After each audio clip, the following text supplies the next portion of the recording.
Good morning to all of you. Today is your practical class and you have to maintain your practical copy. अभी आपने zoology class अभी theory class आपने की है अभी और अब आपकी ये प्रैक्टिकल क्लास है।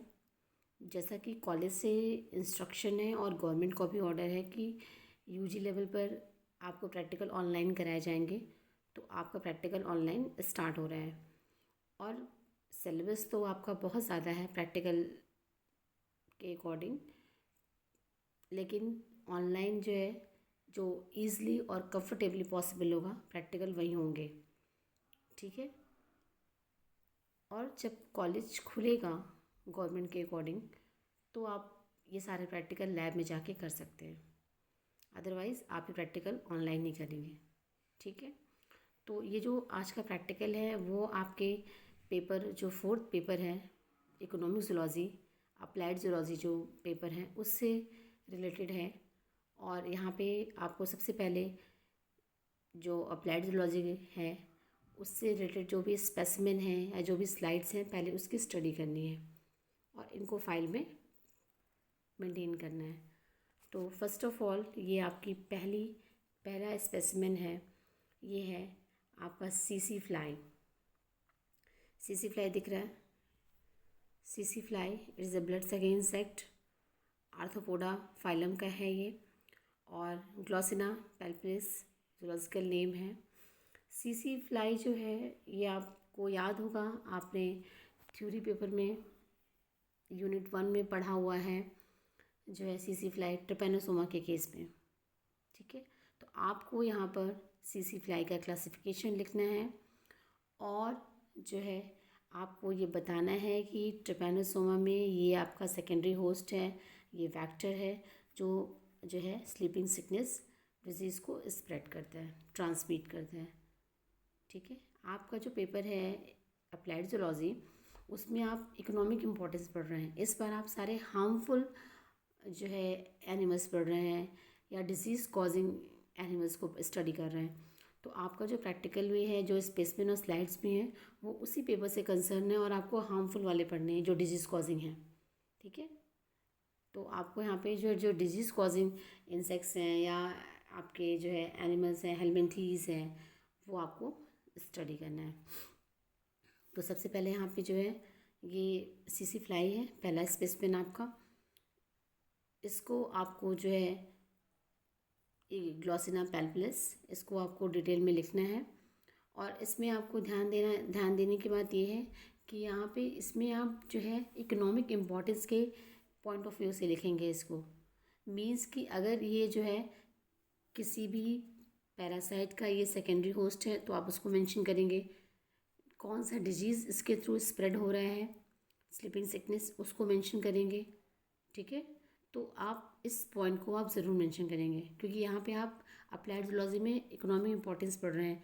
आप जो पढ़ रहे हैं कि एनिमल कौन से एनिमल्स मैन में या ह्यूमन बीइंग में डिजीज़ कॉज कर रहे हैं, तो उस पॉइंट ऑफ व्यू से आपको सीसी फ्लाई को लिखना है। सिर्फ आपको स्ट्रक्चर और मॉर्फोलॉजी नहीं लिखनी है। तो आपको कुछ इसमें इंपॉर्टेंट पॉइंट्स लिखने हैं कि it is a secondary host और इंटरमीडिएट होस्ट और vector of Trypanosoma, it spread the disease sleeping sickness. तो ये आपको बताना है। ओके। तो आप इसको लिखेंगे और इसका जो है क्लासिफिकेशन लिखेंगे। फाइल आप जो है जानते हैं, जैसे आपने फाइल प्रिपेयर किया, आपने पिछले 4 सेमेस्टर में प्रैक्टिकल्स किए हुए हैं, आपको पता है कि जूलॉजी प्रैक्टिकल फ़ाइल को कैसे बनाना है। आपकी फ़ाइल का कलर जो है पिंक कलर होगा, थर्ड ईयर में आपका पिंक कलर होता है। और आप जो है जैसे फाइल बनाते हैं कि राइट साइड में ऊपर क्लासिफिकेशन लिखते हैं, एनिमल बनाते हैं बीच में, और लेफ़्ट साइड में आप जो है उसके बारे में डिटेल में लिखते हैं, उसके जो है कमेंट्स को लिखते हैं। तो आपको वैसे ही फाइल बनाना है। इसके बाद सेकंड स्पेसिमेन आपका जो है ये है मॉस्किटो, एनाफ्लीज मॉस्किटो है।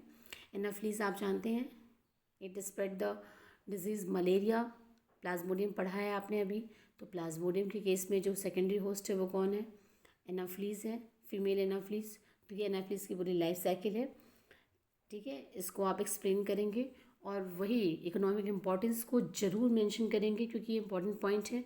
ये किस पैरासाइट का सेकेंडरी होस्ट है, कौन सा डिजीज़ इसके बाइट से स्प्रेड होता है, इन सबको आप बताएंगे। ठीक है। और इसमें आप बताएंगे एनाफ्लीज में जो है प्लाज्मोडियम का जो सेक्सुअल साइकिल होता है वो कहाँ होता है, एनाफ्लीज, फीमेल एनाफ्लीज में, मॉस्किटो में। तो ये सब पॉइंट्स आप मेंशन करेंगे, सिर्फ आप जनरल स्ट्रक्चर और मॉर्फोलॉजी लिख के नहीं छोड़ देंगे। ओके। और चूँकि ये एनाफ्लीज है तो फीमेल जो है ब्लड सकिंग, ह्यूमन का ब्लड सक करती है, तो उसके माउथ में क्या डिफरेंस है, माउथ कैसा होता है, पोर्सिनियन सकिंग टाइप होता है, जबकि मेल एनाफ्लीज का ऐसा नहीं होता है। तो आप थोड़ा सा एक दो पॉइंट आप इस पॉइंट ऑफ व्यू से भी लिखेंगे। Okay. Now the next specimen, Taenia solium. Taenia solium आपका जो है ये tapeworm, it is commonly known as pork tapeworm. ये पॉर्क टैपवर्म है। टीनिया सोलियम प्लेटीहेलमिन्थीस फाइलम का एनिमल है ये। और टीनिया सोलियम में आप करेंगे पहला पॉइंट तो कॉमन नेम लिखेंगे। पहला पॉइंट जो हम लिखते हैं वो कॉमन नेम होता है। उसके बाद जो है इनका आप क्लासिफिकेशन भी लिखेंगे कि कहाँ पर ये इनकी सिस्टमेटिक पोजीशन है ये। और उसके बाद टीनिया सोलियम का कॉमन नेम, इसके बाद जो है थोड़ा सा जनरल स्ट्रक्चर बताएंगे, ज़्यादा नहीं। उसके बाद जो है आप सबसे इम्पोर्टेंट जो पॉइंट है मैंने आपको बताया कि आप इकोनॉमिक इम्पोर्टेंस के पॉइंट ऑफ व्यू से अपने कमेंट्स को लिखेंगे। तो टीनिया सोलियम आपका डाइजेंटिक लाइफ साइकिल होती है, इसमें भी डाइजेंटिक होता है। प्राइमरी होस्ट जो है मैन है और सेकेंडरी होस्ट क्या है इसमें, टीनिया सोलियम में, टीनिया सोलियम में आपका जो है मेनली पिग होता है। सेकेंडरी होस्ट क्या है, पिग है, या इंटरमीडिएट होस्ट क्या होता है, पिग। और प्राइमरी होस्ट कौन होता है, मैन। तो और पहला पॉइंट लाइफ साइकिल कैसी है, प्राइमरी होस्ट कौन सा है, सेकेंडरी होस्ट कौन है, उसके बाद जो है इन्फेक्टिव स्टेज कौन सी है मैन के लिए, कौन सा लार्वा स्टेज है या कौन सा ऐसा स्टेज है जिससे कि इन्फेक्शन मैन को होता है। तो ये आप ज़रूर लिखेंगे। ओके। आप जो है यहाँ पे बताएंगे, जैसे एनाफ्लीज वाले में आप एक पॉइंट और ऐड करेंगे कि वहाँ पे स्पोरोजोइट इन्फेक्टिव स्टेज होती है मैन के लिए, और स्पोरोजोइट कहाँ होता है, मॉस्किटो के सलाइवा में। तो ये चीज़ आप वहाँ बताएंगे। यहाँ पे टीनिया सोलियम में जो इन्फेक्टिव स्टेज होती है वो सिस्टी सर्कस लार्वा है। ठीक है, सिस्टी सर्कस लार्वा है। उससे जो है आपका पिग के फ्लैश में ये होता है। और जब कोई मैन इस पिग के जो इन्फेक्टेड पिग के फ्लैश को, फ्लैश मतलब मांस, मीट, इन्फेक्टेड फ्लैश को खाता है पिग के, जो अनकुक्ड होता है, अनकुक्ड मतलब प्रॉपर कुक नहीं रहता है, वो मैन अगर खाते हैं तो वो जो सिस्टी सर्कस लार्वा है वो मैन के बॉडी में चले जाते हैं। और वहाँ पे जाके मैन के इंटेस्टाइन में सिस्टी सर्कस लार्वा एडल्ट में डेवलप कर जाता है। ये टीनिया सोलियम में। ये देखिए ये फ्लैट वॉर्म है टीनिया सोलियम। यहाँ इसका दूसरा स्पेसिमेन भी है ये टीनिया सोलियम का। आपको दो बार नहीं बनाना है, ये ध्यान रखेंगे कि दोनों एनिमल्स सेम हैं, आपके दोनों ही टीनिया सोलियम है। आपके लैब में दो स्पेसिमेन रखे हैं टीनिया सोलियम के, तो आप दोनों देख लीजिए, पर बनाना आपको एक ही है क्योंकि ये भी टीनिया सोलियम है और दूसरा भी टीनिया सोलियम है। ओके। तो आप इसके बारे में इकोनॉमिक इंपॉर्टेंस के पॉइंट ऑफ व्यू से देखेंगे कि लाइफ साइकिल कैसी है, डाइजेंटिक है या मोनोजेंटिक है। डाइजेंटिक है तो प्राइमरी होस्ट कौन है, सेकेंडरी होस्ट कौन है, इन्फेक्टिव स्टेज कौन सी है मैन के लिए, और इसके बाद ये कौन सा डिजीज़ कॉज करता है। जो टीनिया सोलियम है कि ये डिजीज़ कौन सा कॉज होता है, टीनियासिस। ये कहाँ का पैरासाइट है, इंटेस्टाइन का। ये सब लिखेंगे कि बॉडी में कहाँ का पैरासाइट है, ब्लड का पैरासाइट है, ब्लड फ्लूक है या इंटेस्टाइनल पैरासाइट है, इसको आप बताएंगे। और कौन सा डिजीज़ कॉज करता है, टीनियासिस। ओके। और लास्ट पॉइंट आपका एक ड्रग का जो है नाम होगा जो जो जो है इस डिज़ीज़ को क्योर करेगा। एक ड्रग आप ज़रूर लिखेंगे, एक सिंगल ड्रग का नाम। इसमें जैसे टीनिया सोलियम में आपका जो है क्या, एंटी हेलमिन्थीस ड्रग्स होते हैं या एंटीमनी कंपाउंड वाले ड्रग्स होते हैं जो यूज़ करते हैं क्योर करने के लिए। तो इसमें आप लास्ट पॉइंट आपका एक ड्रग होगा, क्योंकि जब भी आप डिजीज़ की बात करते हैं, आप डिजीज़ के बारे में लिखेंगे तो लास्ट पॉइंट आप एक ड्रग का नाम ज़रूर लिखेंगे, क्योंकि आप डिजीज़ को कैसे कंट्रोल करेंगे, how to control the disease, तो एक ड्रग का नाम मेंशन करेंगे लास्ट पॉइंट में। और पॉइंट भी आपके 8 से 10 होने चाहिए, ये आप जानते ही हैं। तो ये दो स्पेसिमेन आपके टीनिया सोलियम के हैं। और इसके बाद जो है आपको बनाना एक ही बार है। इसके बाद ये ब्लैडर वॉर्म है। Bladder worm means cysticercus larva. मैंने आपको बताया अभी कि इन्फेक्शन जो स्प्रेड हो रहा है मैन में, जो इन्फेक्टिव स्टेज है वो क्या है, सिस्टी सर्कस लार्वा की है। यही सिस्टी सर्कस लार्वा है, इसी को हम बोलते हैं ब्लैडर वॉर्म। इसी स्टेज से मैन में इन्फेक्शन पहुंचता है पिग के थ्रू। अगर पिग के जो है रॉ या अनकुक्ड या प्रॉपर जो कुक नहीं है उस फ्लैश को अगर हम खाते हैं और उसमें अगर ये सिस्टी सर्कस लार्वा है तो जो है मैन को इन्फेक्शन हो जाएगा टीनिया सोलियम से। ओके, तो ये ब्लैडर वर्म है, इसको आप लिखेंगे it is a larva of Taenia solium, और उसको डिटेल में लिखेंगे। ठीक है, और सबसे इंपॉर्टेंट पॉइंट इसमें लिखेंगे it is a infective stage for the man. Sorry. Next आपका जो स्पेसिमेन है ये फैशुला हेपेटिका, जिसको हम बोलते हैं लीवर फ्लू बोलते हैं, फैशुला हेपेटिका। यहाँ पे ये जो है ये भी प्लेटिहेल्मिन्थेस का ही जो है एनिमल है, Fasciola hepatica. It is commonly known as liver fluke of cattle. ये जो है कैटल में रहता है, ये buffaloes, sheep, goats and rabbit इन सब में रहते हैं, पर ज़्यादा कॉमन जो है ये शिप और गोट्स में है। ठीक है, और बफेलोज में ये पाए जाते हैं। Fasciola hepatica mainly found in sheep and goats. Okay, इसकी लाइफ साइकिल भी क्या है, ये लीफ लाइक स्ट्रक्चर है इसलिए इसको, और ये लीवर में का पैरासाइट है इसलिए इसको बोलते हैं लीवर फ्लू। ओके, ये जो है आपका सेम टीनिया सोलियम की तरह से ही इसकी भी लाइफ साइकिल कैसी है, डाइजेंटिक है।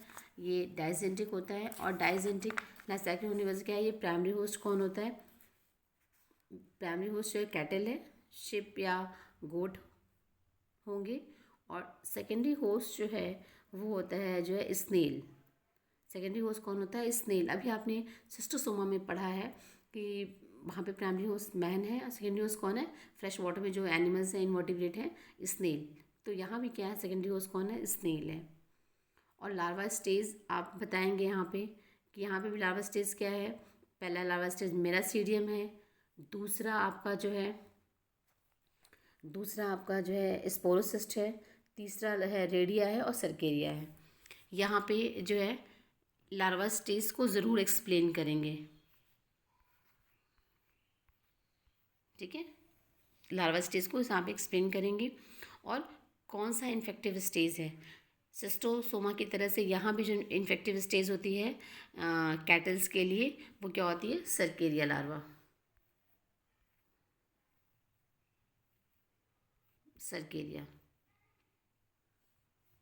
सर्केरिया लार्वा जो है यहाँ पे भी इन्फेक्टिव स्टेज होती है, किसके लिए, कैटल्स के लिए, शिप के लिए, प्राइमरी होस्ट के लिए। तो इसको आप इस पॉइंट ऑफ व्यू से लिखेंगे कि लाइफ साइकिल कैसी है। पहले तो कॉमन नेम हो जाएगा, उसके बाद फिर डाइजेंटिक लाइफ साइकिल है। डाइजेंटिक में प्राइमरी होस्ट कौन है, सेकेंडरी होस्ट कौन है, इन्फेक्टिव स्टेज कौन सा है, लार्वा स्टेज कौन सा है जिससे कि इन्फेक्शन फैलता है प्राइमरी होस्ट में, और इसके बाद जो है डिजीज़ कौन सा कॉज करते हैं ये, एंड देन लास्ट में एक आप ड्रग का नाम लिखेंगे जिससे कि हम इसको क्योर कर सकें। ओके, यहाँ पे भी आपके लीवर फ्लू में भी 2 स्पेसिमेन आपके रखे हैं। ये देखिए, ये थोड़ा सा ज़्यादा क्लियर है, ये वाला जो है ज़्यादा क्लियर है। देखिए यहाँ पे 2 लीवर फ्लू के, दोनों ही सेम है। चूँकि 2 स्पेसिमेन है, आपको क्लियर दिखाने के लिए यहाँ पे 2 स्पेसिमेन रखे गए, पर बनाना आपको एक बार है, 1 टाइम बनाना है। ये फैशुला हेपेटिका एंड ये फैशुला हेपेटिका। ठीक है, तो आपको समझ में आया है कि आप सबको जो है सारे स्पेसिमेन को सिर्फ जनरल कैरेक्टर्स और मॉर्फोलॉजी या स्ट्रक्चर नहीं लिखेंगे, आप उसको बहुत शॉर्ट में करेंगे। मेन आप जो है आपके 4 पॉइंट्स होने चाहिए, वो होने चाहिए आपके जो है क्या क्या, पहला लाइफ साइकिल डाइजेंटिक हो, पहली चीज़ ये। सेकेंड थिंग, प्राइमरी होस्ट कौन है, सेकेंडरी होस्ट कौन है, इन्फेक्टिव स्टेज कौन सी है, और डिजीज़ कौन सा कॉज करता है, और कहाँ का पैरासाइट है, बॉडी में कहाँ पे रहता है, ब्लड में रहता है, इंटेस्टाइन में रहता है, लीवर में रहता है, कहाँ, तो ये आप ज़रूर बताएंगे। और उसके बाद लास्ट में एक पॉइंट में आप ड्रग का नाम ज़रूर लिखेंगे। Okay, now the Ascaris is a very common round worm. Aschelminthes phylum का ये है एनिमल एस्कैरिस। आप एस्कैरिस को भी लिखेंगे, एस्कैरिस मेल और फीमेल जो है दोनों होते हैं एस्कैरिस में। वो दो मेल और फीमेल दोनों में डिफरेंस लिखेंगे कि दोनों में डिफरेंस क्या है एस्कैरिस और एस्कैरिस के मेल और फीमेल में। ठीक है, उसके बाद जो है एस्कैरिस में आप जो है ये लाइफ साइकिल कैसी होती है, मोनोजेंटिक होती है, और है very common in the man specially in the childrens. ये आपका इंटेस्टाइन का पैरासाइट है, इसको आप लिखेंगे। और इसकी लाइफ साइकिल कैसी होती है, मोनोजेंटिक होती है, ये आप लिखेंगे। एस्केलमेंथीज फाइलम में एक और इम्पॉर्टेंट कैरेक्टरिस्टिक है एस्कैरिस का, ये स्यूडोसिलोमेट होते हैं, स्यूडोसिलोम होता है। मतलब प्लेटिहेल्मिन्थेस तक तो अभी सिलोम होता नहीं है, सिलोम प्रेजेंट नहीं होता है, लेकिन जो एस्केलमेंथीज है इसमें क्या होता है, आपके एस्केरिस में जो बॉडी कैविटी होती है वो ट्रू नहीं होती है। तो ट्रू बॉडी कैविटी नहीं होती है, इसलिए जो है हम क्या बोलते हैं इसको, स्यूडोसीलोम। तो इस पॉइंट को भी आप मेंशन करेंगे। उसके बाद एस्कैरिस जो है आपका मोनोजेंटिक लाइफ साइकिल होती है, यानी कि सिंगल होस्ट होता है केवल मैन, ठीक है। और ये चिल्ड्रंस में बहुत कॉमन होता है, और जो ट्रांसमिशन है वो इनके एग के थ्रू पहुंचता है। जो फीकल मैटर है उनके थ्रू जो एग पास आउट होता है, और उसके बाद फिर इन्फेक्शन जो है, जो कॉन्टामिनेटेड फूड एंड वेजिटेबल्स हैं उनके थ्रू जो है फिर इन्फेक्शन, फ्रेश मैन को इन्फेक्शन स्प्रेड हो जाता है। तो यहाँ पे आप जो है इसको पढ़ेंगे कि लाइफ साइकिल कैसी है, मोनोजेंटिक है, ये मैन का पैरासाइट है, इंटेस्टाइन का पैरासाइट है, डिजीज़ क्या कॉज करता है, एस्केरियासिस डिजीज़ कॉज करता है ये। और जो है आप बताएंगे मेल फीमेल में थोड़ा क्या डिफरेंस है, और एस्केरियासिस डिजीज़ कॉज करते हैं ये लिखेंगे, और लास्ट में आप ड्रग का नाम लिखेंगे। और इन्फेक्शन कैसे फैलता है, इन्फेक्शन जो होता है वो फैलता है इनके जो है एग से, एग जो है कॉन्टामिनेटेड फूड एंड वेजिटेबल से। जैसे कि अगर मान लीजिए कोई फीकल मैटर जो है पास आउट करते हैं जो है ओपन एरिया में या किसी भी फील्ड में, तो वहाँ पे अगर अगर कोई वेजिटेबल्स हैं, कोई फ्रूट्स हैं, और बिना वॉश किए या प्रॉपरली वॉश किए बगैर अगर अगर जो है कोई भी मैन इसको इनटेक करते हैं, तो क्या होगा, वो इनके जो एग हैं सेरिस के वो जो है मैन की बॉडी में चले जाएंगे, और फिर वहाँ पे ये अपनी लाइफ साइकिल कंप्लीट करेंगे। तो ये चीज़ ध्यान रखिए। सिस्टोसोमा में भी ये प्रिकॉशन में आपने पढ़ा है कि जो है कभी भी ओपन एरिया में या इन्वायरमेंट में या फ्रेश वाटर के पास जो है कभी भी फीकल मैटर या यूरिन को पास आउट ना करें, ताकि जो है कॉन्टामिनेशन ना हो, फ्रेश वाटर में कॉन्टामिनेशन ना हो, ठीक है। तो ये चीज़ें ध्यान देना होता है एस्केरिस में भी यहाँ पे। और जो है इसमें जो डिजीज़ कॉज होता है वो होता है एस्केरियासिस डिजीज़ कॉज होता है एक्सेरिस के थ्रू। तो ये सारी चीज़ें आप लिखेंगे, ठीक है। तो आपका जो पेपर है अप्लाइड जूलॉजी, उसमें आप सारे हार्मफुल एनिमल्स इस बार पढ़ रहे हैं, और हार्मफुल एनिमल्स में जो है आपका जो है जो डिजीज़ कॉजिंग ऑर्गेनिज्म है वो पढ़ रहे हैं। तो उसमें आप जो भी पॉइंट आप लिखेंगे यहाँ पे, जो भी स्पेसिमेन दिखाए जा रहे हैं, या अभी जो भी स्लाइड्स आप देखेंगे नेक्स्ट प्रैक्टिकल क्लास में, उन सब में स्लाइड भी आपकी बहुत सारी हैं यहाँ पर। तो स्लाइड्स को भी जब आप देखेंगे और ये जो स्पेसिमेन देख रहे हैं, इन सब में आप इकोनॉमिक इंपॉर्टेंस के पॉइंट ऑफ व्यू से लिखेंगे। इकोनॉमिक इंपॉर्टेंस में सिर्फ बेनिफिशियल पर्पज़ नहीं होता है, उसमें हार्मफुल पर्पज़ भी है कि आपके जो भी हार्मफुल या जो डिजीज़ कैसे कॉज हो रहा है उसको आप जो है लिखेंगे, ओके। तो क्योंकि जब तक हमें किसी भी एनिमल का डिजीज़ कॉजिंग जो पूरी लाइफ साइकिल है वो डिटेल स्टडी हम नहीं करेंगे, हम उसे कंट्रोल नहीं कर सकते हैं। जैसे आपने प्लाज्मोडियम पढ़ा, तो प्लाज्मोडियम में आपने डिटेल स्टडी की प्लाज्मोडियम की, आपको ये समझ में आया कि हमें अगर मलेरिया से बचना है तो हमें मॉस्किटो को कैसे डिस्ट्रॉय करना है, या मॉस्किटो बाइटिंग से अपने आप को सेव करना है। तो जब तक आप डिटेल स्टडी नहीं करेंगे किसी भी जो है पैरासाइट की, तो आप कैसे उस डिजीज़ से अपने आप को जो है सेव कर सकते हैं। तो इसलिए यहाँ पे जो है हम हार्मफुल एनिमल्स को या फिर डिजीज़ कॉजिंग पैरासाइट को हम इसलिए पढ़ रहे हैं ताकि हम अपने आप को उस जो है डिजीज़ से क्योर कर सकें, उस जो है डिजीज़ से अपने आप को बचा सकें, प्रिवेंट कर सकें, ठीक है। तो यहाँ पे सेल्स को भी आप उसी पॉइंट ऑफ व्यू से लिखेंगे। तो ये आपके स्पेसिमेन है, ठीक है।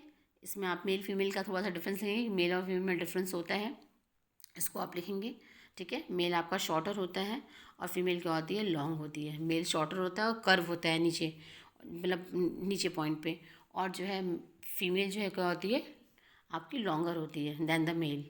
तो ये आप पॉइंट को लिखेंगे और डिजीज़ लिखेंगे, मोनोजेंटिक है, कहाँ का पैरासाइट है मैन के, और डिजीज़ क्या कॉज करता है, और लास्ट में एक ड्रग का नाम, ओके। तो ये सारी जो आपके टीनिया सोलियम है, फैशोला हेपेटिका है, इन सब को जो है आप ऐसे ही लिखेंगे।